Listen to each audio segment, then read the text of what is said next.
Hello, and thank you for tuning in. On behalf of all of us at Books and Books, I welcome you to a virtual event with Barbara Becker and Jonathan Haidt to discuss Heartwood, the art of living to the end in mind. Barbara Becker is a writer and interfaith minister who has dedicated over 25 years to partnering with human rights advocates around the world in pursuit of peace, spirituality, and everyday mindfulness. She has worked with the United Nations, Human Rights First, the Ms. Foundation for Women, and the Grameen Bank of Bangladesh, and has participated in a delegation of Zen peacemakers and Lakota elders in the sacred Black Hills of South Dakota. She lives in New York City with her interfaith family. Jonathan Haidt is a social psychologist at New York University's Stern School of Business. He received his PhD from the University of Pennsylvania and taught for 16 years in the Department of Psychology at the University of Virginia. Haidt's research examines the intuitive foundations of morality and how morality varies across cultures. John has co-founded a variety of organizations and collaborations that apply moral and social psychology toward that end, and he is the author of The Happiness Hypothesis, The Righteous Mind, and The Coddling of the American Mind. He has written over more than 100 academic articles and given 4 TED Talks.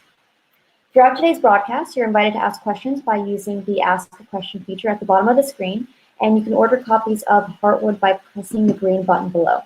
We appreciate each and every order and the generous donations from viewers everywhere. And now, without further ado, we welcome our guests to the virtual screen.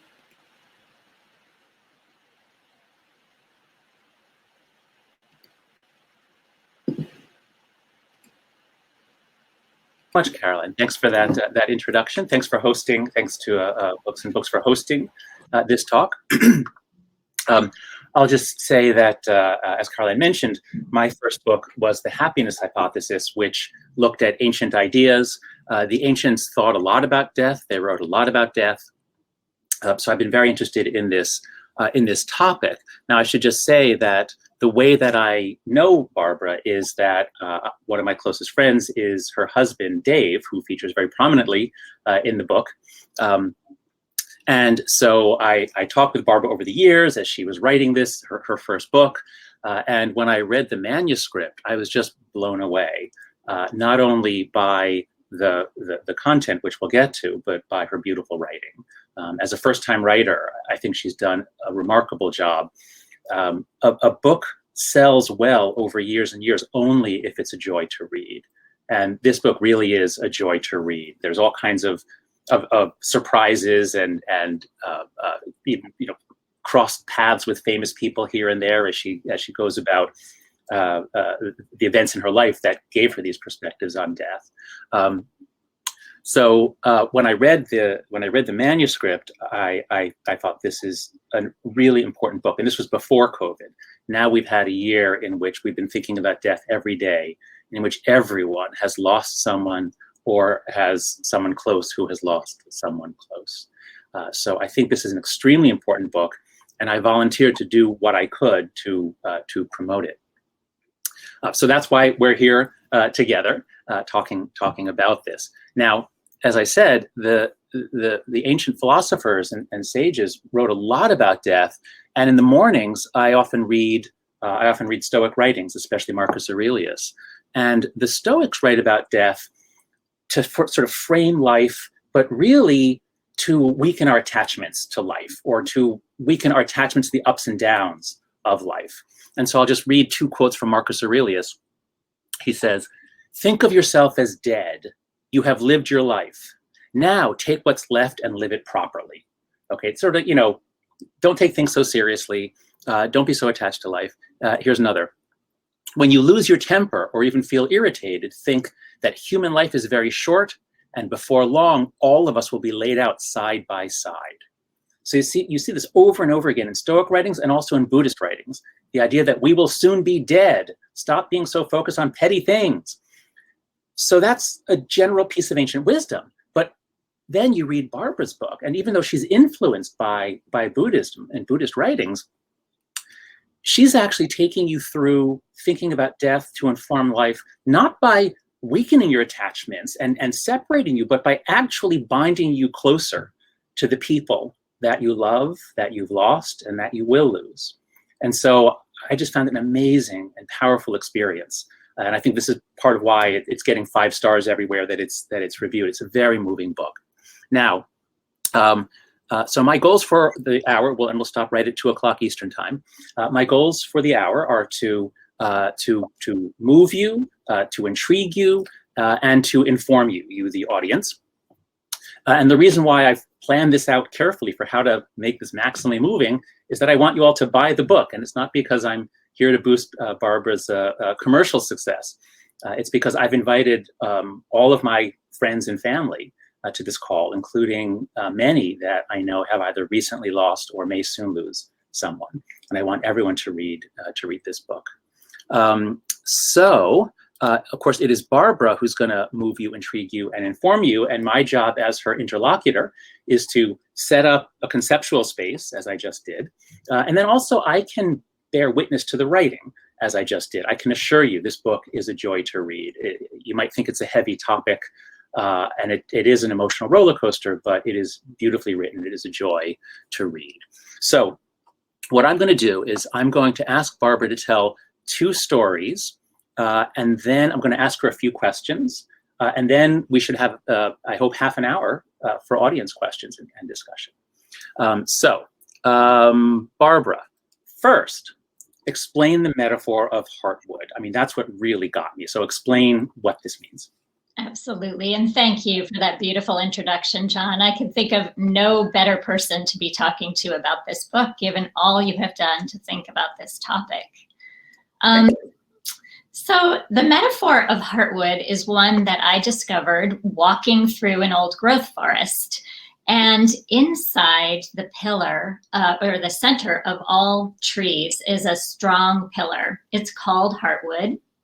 And it is in many ways the most durable part of the tree.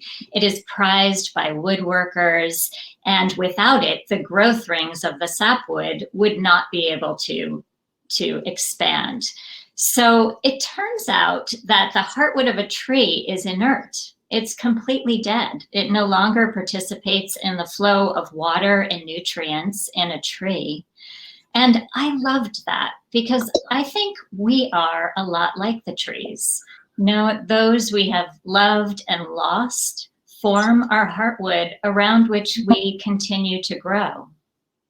So the heartwood struck me from the very beginning as a great central organizing principle of the story, and what I have been loving from readers. And one reader in particular, a green funeral director, told me that it's an important way for her to talk to families that are spiritual but not religious, because it makes sense to understand that those we lost and loved can remain with us. So we can tell the story of loss and the story of love at the same time. Beautiful. That's what hit me so quickly. When my father died in 2010, I had not had any death of a close family member before. And it just felt so surreal. Nothing prepares you for it, especially in our modern culture where we're not exposed to death on a daily basis as people in most of the world traditionally were. But to read your book 11 years later and to have that sense that my father, so much of what I say, so much of what I am, certainly everything I am, I owe to my parents originally. So to really have that sense that my parents are still with me. They are part of the structure that holds me up and that then holds my children up. And to see that was so that anyway, that was, yes, that's what really hit me. Once you get the metaphor, the rest of the book, I think, just builds on that structure. So 2 stories. First, I'd like you to tell us the story of how you came to write the book. And then, since the book is a collection of about 12 or 15 stories of deaths that you were somehow related to or shared or participated in, I'd like you to tell one of those stories. So how did you come to write a book on death? Sure. So my earliest childhood friend was a beautiful woman named Marissa. And when she was 30 years old, she was diagnosed with terminal cancer. And it was a very difficult journey. And in the last year of her life, when the doctors told her you probably don't have more than a year to live, I sat back with huge anxiety, worried for her brother and sister-in-law, for her parents, for myself, while Marissa went about living the most beautiful final days I had ever encountered in any piece of literature or any life experience. Marissa was a huge lover of life. She took the idea of bucket list and amplified it in a very meaningful way. Between chemo treatments, she went to Italy, which was her family's ancestral home, with her family, visited many of the sites that were important to her family, loved and laughed. She spent deep time with friends. She just lived it to the max. And I began to read everything under the sun, as in my bookcase is full of death books. And I started to notice that throughout different religious and spiritual traditions, including you introducing me to the Stoic philosophers, that so many sages throughout the ages have advised us to live with the end in mind. And what would that look like? I began to wonder. I mean, I kind of took this to the extreme. I sought out 2 Zen monks in New York City and apprenticed to them as I learned to sit with people at the end of their lives. I accompanied my parents in their final days. I had other friends who died unexpectedly. I looked at, since I have worked in international human rights, I talked to one of my dear, dear friends who is a survivor of the Rwandan genocide, and her father was killed and her 3 little brothers were thrown into the septic tank at her family's place. She herself was raped and is HIV positive. Like, how do you go on from something like that? So I looked at different places in the world, the Lakota ancestors of the massacre at Wounded Knee, everywhere, from New York to Bangladesh, where I had spent time working, to the funeral pyres in Varanasi, India. And I really kind of took it all in to see where we can find meaning. So you set out to write the book, and then how did you actually write it? I mean, you have all these stories. You just sat and wrote out the stories. What was the process? So early on, an editor contacted me. I had written a little bit of an essay on Marissa. Mainly it was for her family after she died. I wanted them to know that Marissa would never be forgotten. So I wrote an essay about her last year and my explorations. That's sort of a synopsis of what the book became. So an editor from my publisher, which is Flatiron Books, an imprint of Macmillan, called me and said, would you consider writing a book about this topic? And it was such a wonderful invitation because my head was there, and it gave me the motivation to write the story.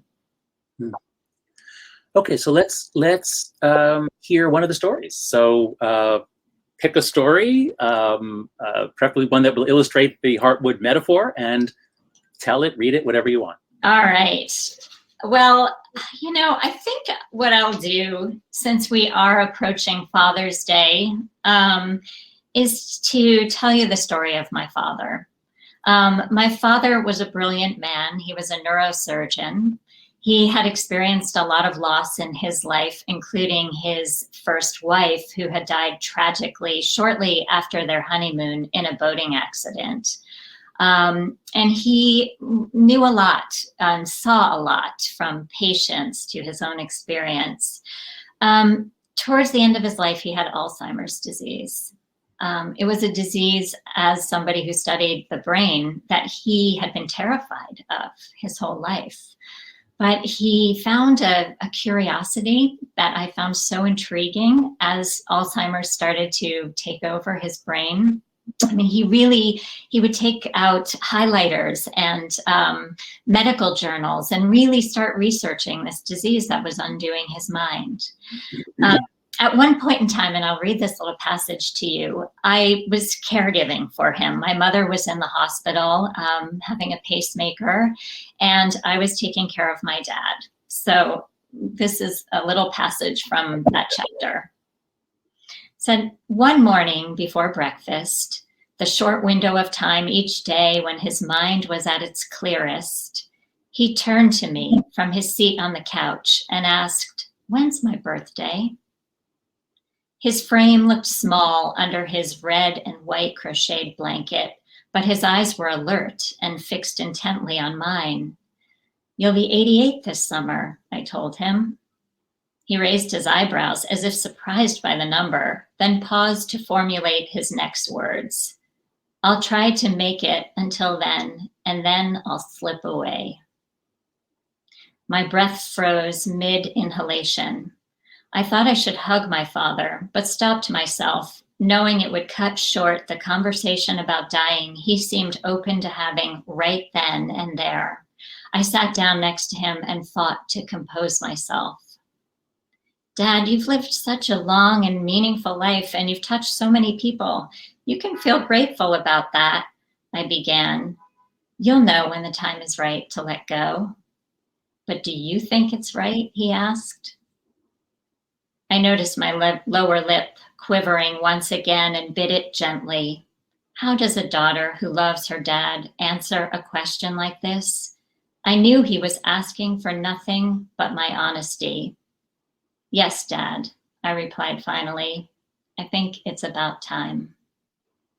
Those may have been the hardest words I ever uttered.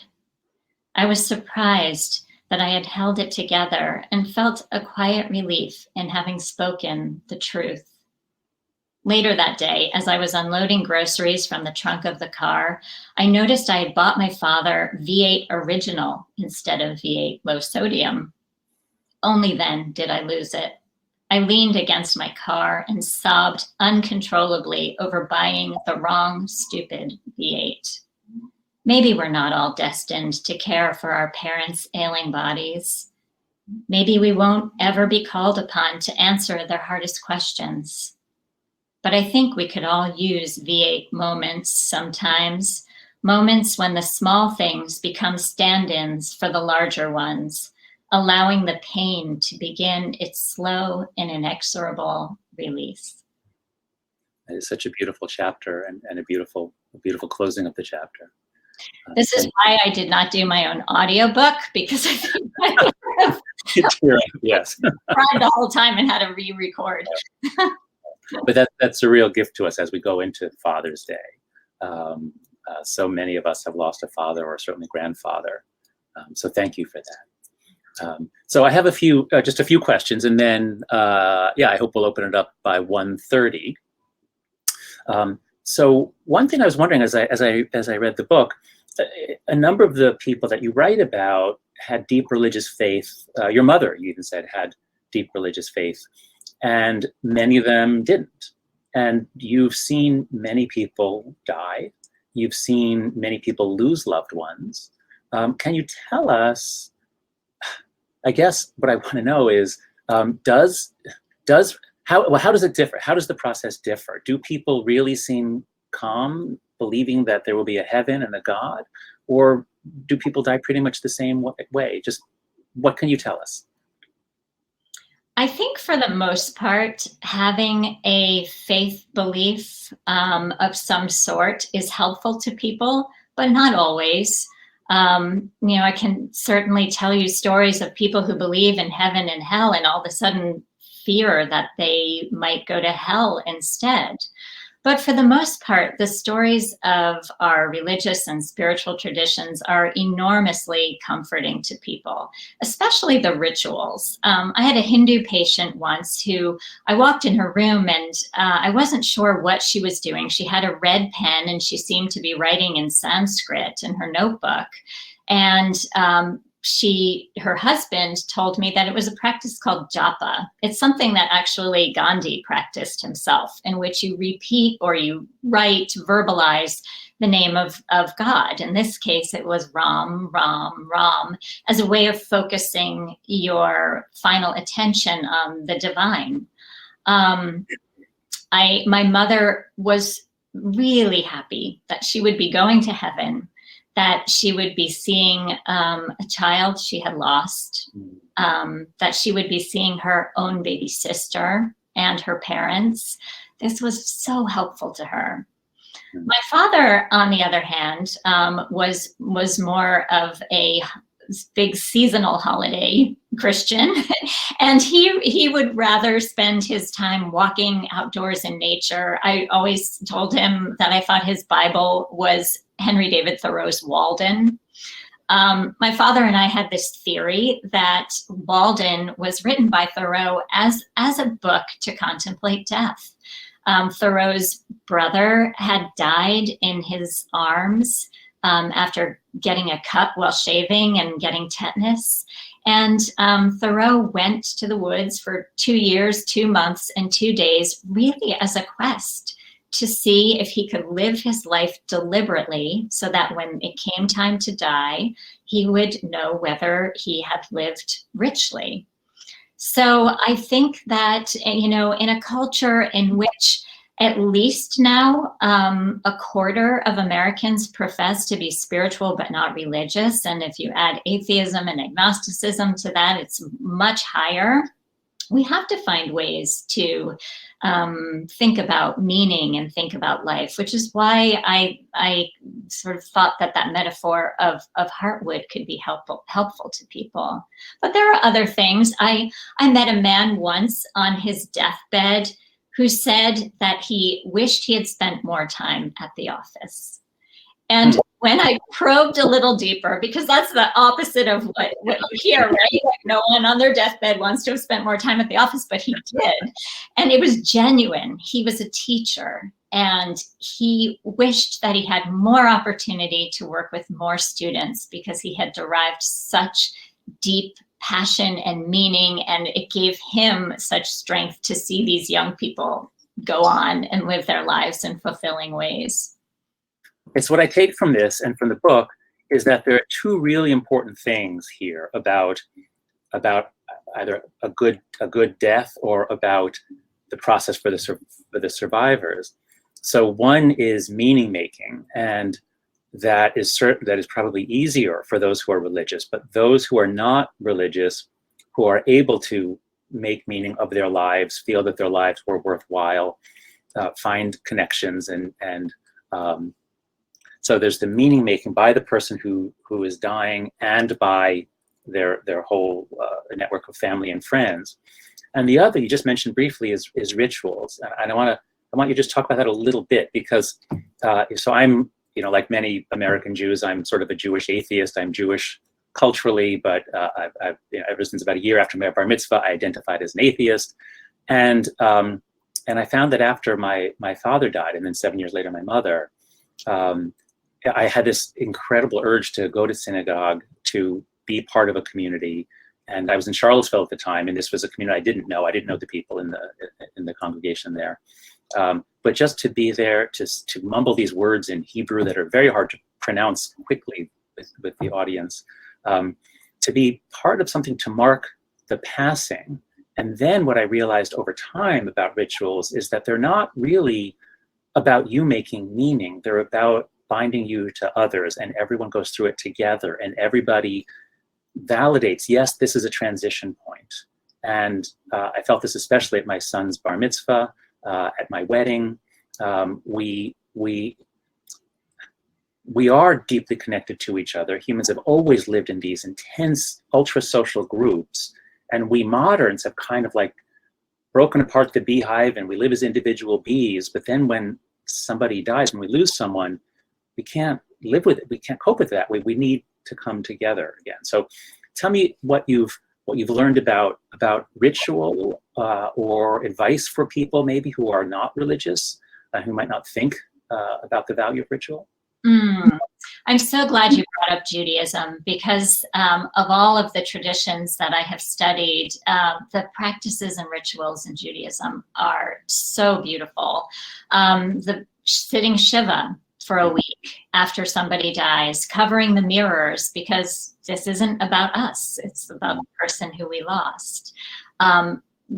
tearing clothing as a reminder of the loss, lighting a candle on the anniversary of losses. So as you know, my husband is Jewish, and I have been to funerals in his family where we, with our bare hands, take clumps of dirt and throw them on top of the casket. We participated, that's right. Yes, in this ritual, and that is absolutely gorgeous. In the process of writing this book, I did something that I never thought I would do, which is that I went to seminary and I became an ordained interfaith minister because I was interested in specifically this. So I have done and participated in rituals across different religious and spiritual traditions, and none at all. They do mark things for the living that are important. I recently have participated in New York City's memorial services at our Potter's Field at Hart Island for victims of COVID. Oh. And being able to say prayers, I often start with a land acknowledgement for the original peoples who have lived on the island where this burial ground is now in place, is helpful for families, for survivors, for first responders. I think it does something, ritual. It slows us down in a world that wants to just go faster and faster and forces us to acknowledge what we've lost and where we want to go from here. So the last question I want to ask you is about the surprise turn in your own story. So Heartwood was supposed to come out on May 11th. It did come out on May 11th. And normally the author is doing all kinds of interviews and podcasts on that date to drum up interest in the book. Where were you on May 11th? I was in the operating room at New York University Hospital having surgery for a new diagnosis of breast cancer.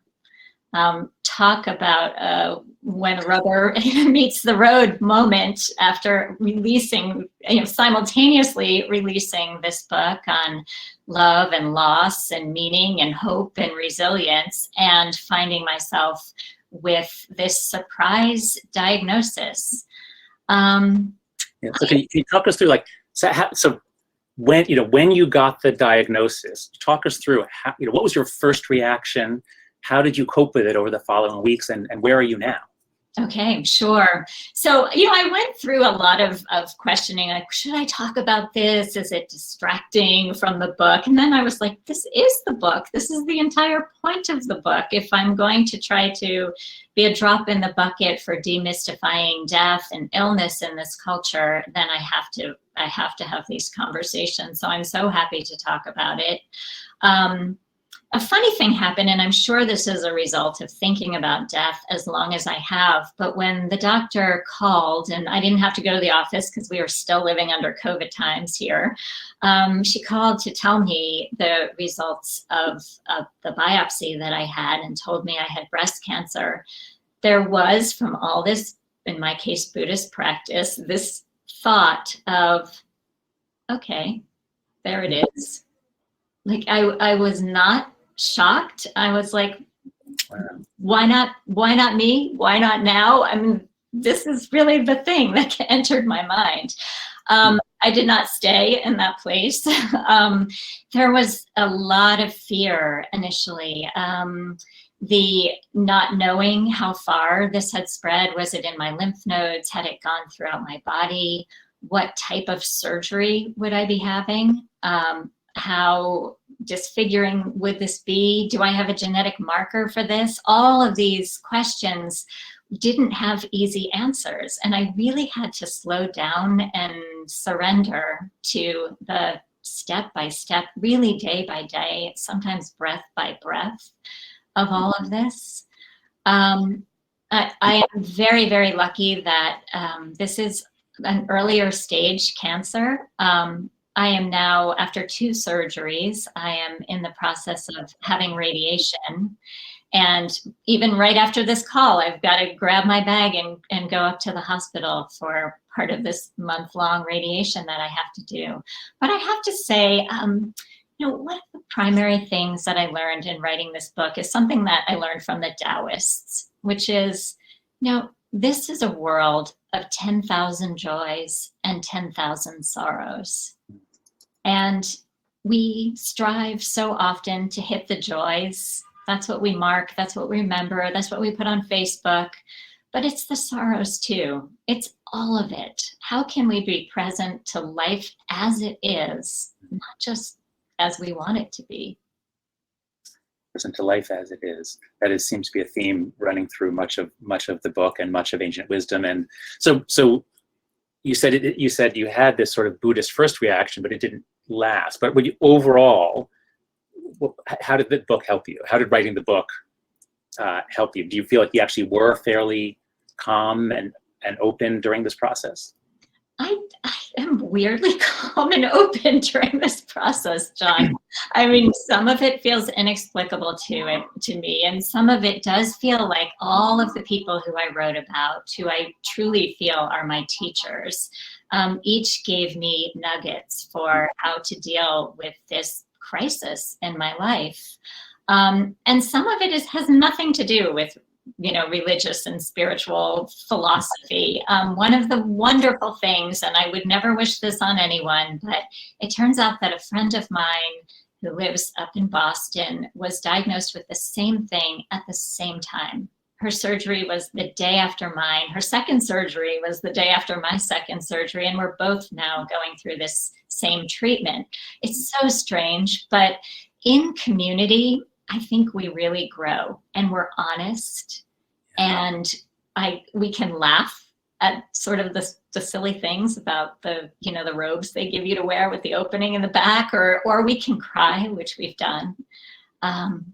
There are such beautiful things when we connect in with others. So what I see here is that because you had so much experience with death before your own diagnosis came, it wasn't as strange to you. When I was in India and saw the way that death is very public, and you see bodies carried in the street and being burned publicly, and when you read old novels or you look at old paintings, the deathbed, death was a part of life. If you grew up, if you made it to adulthood, you had seen dozens of people dying at home, and you'd visited them, and you'd seen people going through loss, and you had models for it. And now we don't. Most of us do not. And that's part of why it was just so surreal when it hit me for the first time in my family. And so I think that's a very good advertisement for the book, that if you're like most people and you're pushing away these thoughts and you don't talk about it with others, the loss will hit you harder and you'll be less prepared for it. But if you read Heartwood and you think about it, and you reach out to people who are going through loss, and you sit with people, it won't be so strange, and it will all be better for you and everyone. So with that, okay, good, we're right on time. So I'd like to now open it up for questions. So if you are in the audience, if you're listening, please go ahead. If you see the down on the bottom of your screen, you should see a button that says Ask a Question. Please go ahead and do that. Also, you'll see below the screens of me and Barbara, I think you'll see a button that says Buy Heartwood or any book here. I hope you'll support Books and Books, the bookstore in Miami that is hosting us for this show. So let's see. Here's the first question. Do you think there is meaning in suffering at the end of life? How does hastening death impact the experience for the dying and their loved ones? Is there meaning? Can you read the first one again? Do you think there is meaning in suffering at the end of life? But I think here's the key part that puts that in context. How does hastening death impact the experience for the dying and their loved ones? I know this is something that I thought about when both of my parents were dying slowly and both in hospice. You could ask for an overdose of morphine, and you could speed it up, and wouldn't that be humane? And my sisters and I wondered, is that what we should do or not? So what do you think? Well, I think this is exactly why we need advance directives. We need people to think well in advance of what they would want at the end of their lives. There are several states in the United States where you can do physician-attended death, asking for a hastening of death.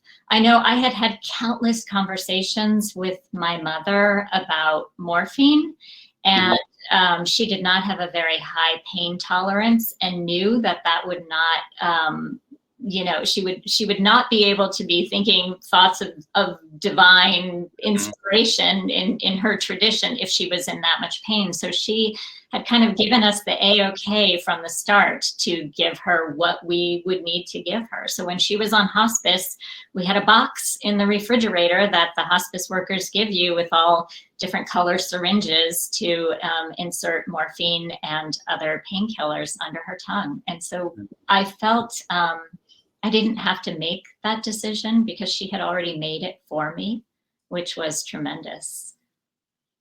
So, okay, right. So when the decision, these end-of-life decisions often fall to a single person who's in charge, perhaps the child who lives closest or who has the ability to be the caretaker. So we should think about making it easy for that person. We should help that person to know what the dying person would want. Some might be afraid of pain. Some might be approaching it more as a transition and want to go through things naturally. So these are the sorts of things that I suppose it would be good to talk about, but often we don't know that it's time to talk about them until they have Alzheimer's or until they are in the hospital. So I think reading Heartwood would help to address that issue. So there is no clear answer. There's no clear universal answer, really, for any of this. These two Zen monks that I studied with, they were just so great about this notion that is so overstated in the dying world, which is meeting people where they are. I mean, we say it so much, it's become trite, meet people where they are, but it applies to all of the phases of the dying process. At one point, one of the monks said to me, because I was scared to go into the room of my first hospice patient. I didn't know what I would say, what I would do, how that whole process would unfold. And he said, "You're overthinking it. Like you really think that you're going to go in and have existential questions, answered with them, and they're going to put all this stuff on you." And he said, they might just have Jeopardy on the TV, and you might just have to pull up a chair and watch Jeopardy together. And that was so helpful, because where we might feel about our pain and suffering one day might be different the next day. It's hard to predict. If we can use palliative medicine to control the pain, we might not be thinking, this is it, I want to die right this second. And you see that a lot. And a lot of times hospice patients will say, I want to die today. And the next day they're like, no, I would really like to have my grandchild visit me. And because it changes so much, it really is on us to kind of to move and pivot. Here's a question from Lenore Skenazy. Do the rituals that help people deal with death also work when, for instance, a loved one gets Alzheimer's? So I guess it's really a question about loss as a more extended process. What do you make of that? Oh, it's such a beautiful question, isn't it? I mean, it really honors the person who has Alzheimer's disease and also their caregivers. For every person who has Alzheimer's, they're estimating 9 people who are associated with them somehow, who are either going to be giving up their financial income or time, family members who have depended on them in some way. But can we ritualize in a way that would feel genuine to that family? A remembrance of their lives, as well as an honoring of the person who's doing the lion's share of the work. I know that one of the things that really helped in my family, and we've had a lot of Alzheimer's in my family, my father's sister, and my mother-in-law also. But in the case of my father and my aunt, my sister-in-law actually started a little business to work with families on a book about the person who's dying. And it's gorgeous because it mirrors this process that hospice workers often employ called the life review, where you take a person through the highs and the lows of their life. Maybe there are photographs to accompany it. They remember their strengths. They remember places where they might want to ask for forgiveness. But while you find those lucid moments, like my dad had in that chapter that I read to you, it's not too late. I even think that when people are at the end of their life and they are so-called non-responsive, that they really are not gone. I have had deep, rich interactions with people whose eyes were closed and weren't speaking with me. And it's not over until it's over. And sometimes we do that to people with Alzheimer's and other diseases because our culture is so death shy. We just shut them out. Yeah. But making a life review book sounds like a great idea. It allows everyone to contribute. People can bring in their memories. And what I found after my father died was it was especially people offering me remembrances, stories about him that I hadn't known, to know that he mattered to other people. And so to allow people to contribute to this book, which is not morbid, it's a celebration of the person's life, and it's not after the fact, it actually is to give pleasure to the person while they're declining. So I think that's a great idea and a beautiful idea. Thank you for the question, Lenore, and thanks for the answer, Barbara. Here's another question. Many of us have lost people this year and were not able to be there in the final moments for our loved ones. Do you have any advice on making peace with that,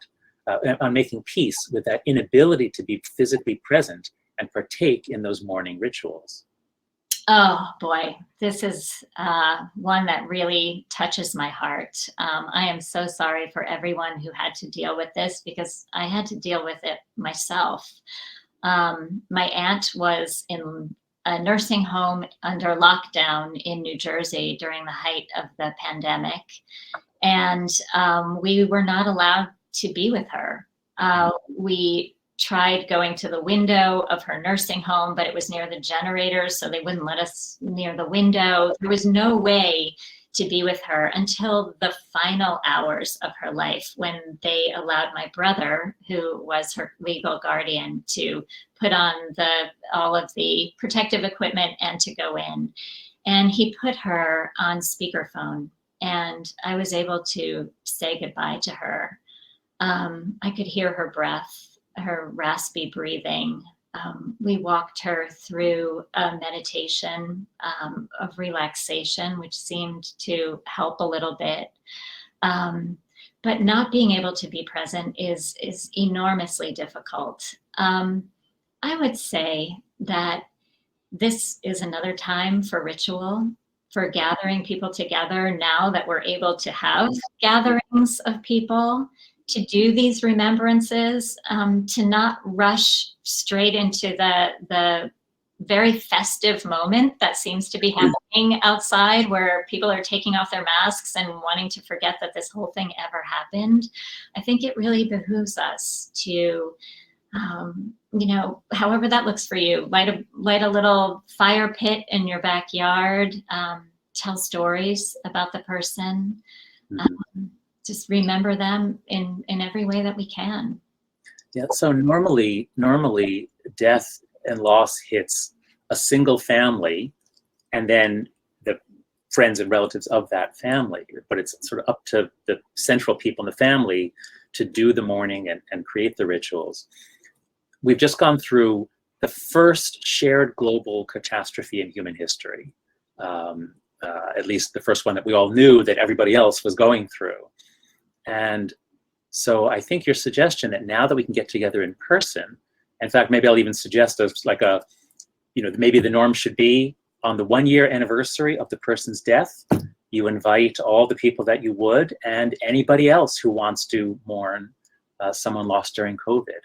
That's gorgeous, John. I like that. I also saw when my aunt died that the use of the arts and music is a beautiful way to commemorate people when we can't be there. Lincoln Center had a beautiful concert with Wynton Marsalis, where he did a traditional, New Orleans style jazz funeral.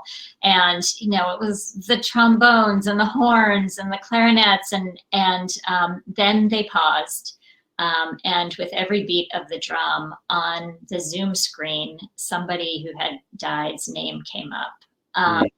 I thought, when my aunt's name came up, I was just overwhelmed with the beauty of that. We can use this internet technology, which can be the bane of our existence, but also just a beautiful way of ritualizing loss. Here's a fourth question. You've discussed moments where you faced your own mortality.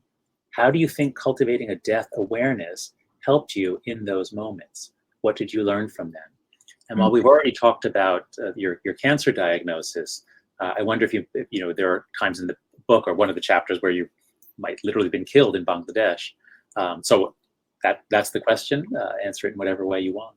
Yeah, well, let me go to that point, because that would have been a very different kind of death than what I was recently faced with. So I had been working in Bangladesh, working in the nonprofit world in a field called microfinance, giving loans to poor women in villages so that they could support their families, education, get roofs over their head.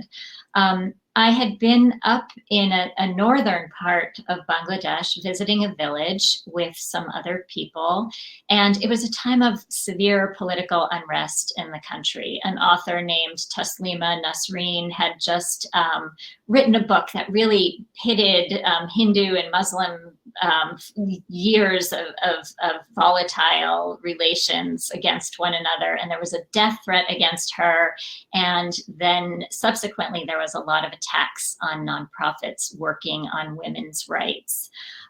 So there were so-called strikes everywhere where you're not allowed to travel between X and Y hours. And being out in a faraway village, we had no idea what those X and Y hours were. So we got in the van to go back to the capital of Bangladesh, and we hit a roadblock. There were men gathering with sticks and bricks and burning tires and shouting and screaming. They opened the back of the van where I was sitting, noticed my blonde hair, and decided that I was American without knowing whether or not I was American. Someone pushed our driver into the passenger seat and hijacked our van. So we were being sped away to some unknown location. My heart was pounding. Everything slowed down. I noticed the man in front of me, he must have been like clenching his jaw, because I could see his temple muscle going back and forth. I could hear like whispers in Bengali that I didn't understand. I was sure I was going to die. And I was sure that before I died, I could be raped, I could be tortured. I was the only woman in the car. And as I was kind of contemplating somebody going to my parents' house in New Jersey and telling them that I had died, I turned and I noticed that the sun was setting, and it was a beautiful pink ball going down over this brilliant green rice paddy. And in that moment, this feeling of calm that I could never have anticipated or willed to happen just came over me. It was a huge surrender. Call it grace, call it mercy, call it just a synchronous moment. But it was it stayed with me all these years later as a feeling that it might not be that bad. It might not be that bad. And it's borne out when I sit with people and they take their final breaths. There is a moment of awe, of that ineffable transcendence, and yet absolute quotidian, mundane, so inexplicable. And in that moment when you thought that you were going to die, you were open to that, to being moved by the beauty of that scene. But we have to tell people how you that's like the trick. We can do all this preparation, but then something happens, and can we be present to that? We have to tell people how you got out of it. How did you get out of the van? Oh, I still don't understand how this happened, but in some kind of wordless communications, the guy sitting in front of me, who was behind the driver, reached over, opened the door. The man next to him, who had been our original driver, pushed that guy out the door and slid back and took control over the van. And just like that, we were out of there. Funny, none of them ever wanted to talk about it. They just did not ever want to remember what had happened. Wow! But you brought it to us in the book. Okay. Well, I think we'll draw it to a close in just a minute. Is there anything else that you want to say, Barbara? Anything else you want to say about the book, or advice to offer to our listeners? And I have just one closing word from your book, but go ahead. Great. I really do believe that this is not a sorrowful book. Thinking about death can be difficult and challenging. We can take it in small bites, but in the end, the more I'm confronted with this, the more I realize that this is about our resilience. It's about our hope. I've seen more uplift than being borne down to the ground. It's all of it. And the potential for our own deep, rich lives is just extraordinary. It has blown me away. Well, that's a perfect segue into the ending that I want to put on our time together, which is the very first line of the book. In the author's note, it starts, "I meant to write about death, only life came breaking in as usual." Now that's Virginia Woolf's line, but you use that to open the book and into your stories. So thank you, Barbara. This is an extraordinary book for this time. The last year has been a terrible time to bring books out for almost everybody, but this book could not be timed better for our coming out of COVID. So I hope everyone will click on the buy button below to buy the book, and we'll read it and we'll share it. Thank you, Barbara. Thank you so much, John. Thank you to Books and Books for this invitation, and I'm just full of gratitude. Of course. Well, that was a wonderful discussion, and I just want to make it clear to everyone in the audience that you can actually share this discussion with anyone. This talk has been recorded. All you have to do is share the same link that you used to arrive here. And as John said, please buy Barbara's book. You know, it's a big green button below, and every purchase supports Books and Books, and we're so thankful that we were able to host you both today. Thank you so much. Thank you. Have a wonderful day. Bye, guys. Bye.